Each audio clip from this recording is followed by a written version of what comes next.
Dobrodošli. Evo, dozvolite mi da vam pokažem kako izgleda uživo jedna e-zbirka.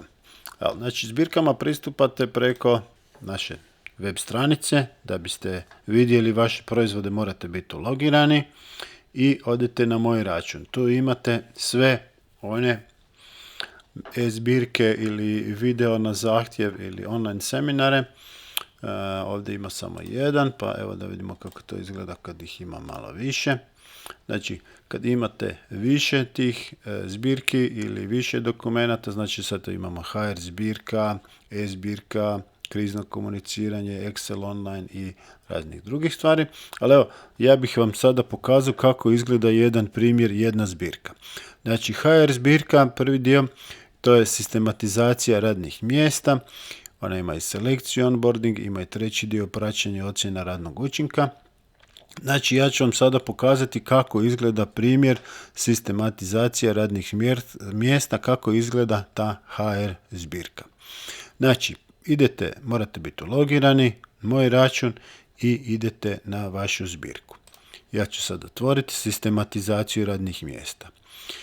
Otvorila mi se zbirka sistematizacija radnih mjesta. Sistematizacija radnih mjesta je podijeljena na nekoliko dijelova. Uvod, strateška uloga koja ima 2 lekcije i sistematizacija radnih mjesta koja ima još nekoliko lekcija.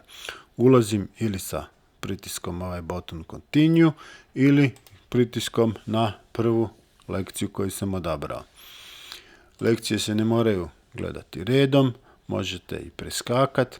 Kada uđete jedanput unutra, nalazite se u ovom glavnom prozoru.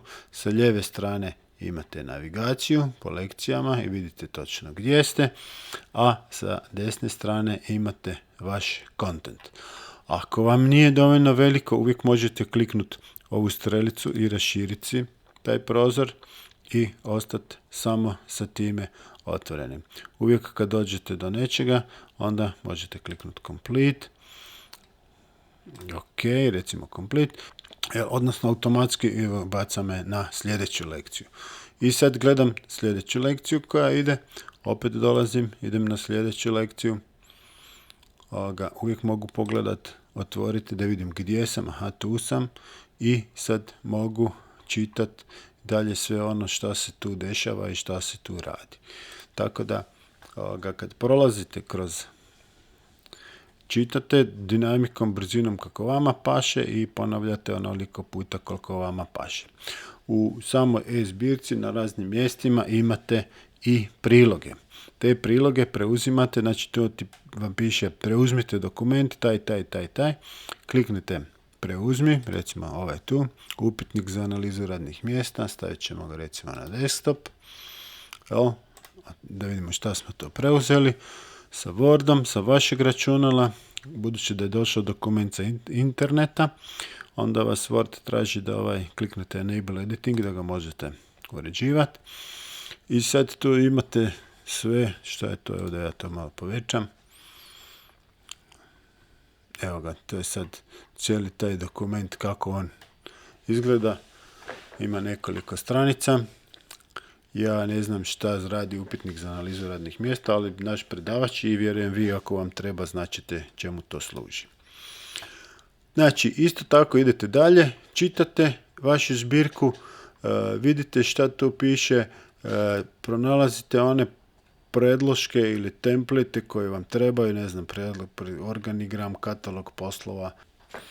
Ok, organigram. Opis radnog mjesta, definiranje zadatka. Pa opis radnih mjesta, definiranje zahtjeva, osobne vještine i kompetencije. To je zanimljivo. Se uzima i onda tu ima model kompetencija, opet jedan primjer, pa komunikacija i implementacija. Evo, to je bila jedna kratka demonstracija, uvijek se možete vratiti na sam početak. Znači, tu smo bili na samom početku i to je to. Evo, ja vam želim puno uspjeha u korištenju naše zbirke, ove i svih ostalih, i ako imate bilo kakvog pitanja ili komentara, naravno, lako nam se možete javiti, bit će nam drago da odgovorimo na vaše pitanja. Sretno i nek vam bude uspješno.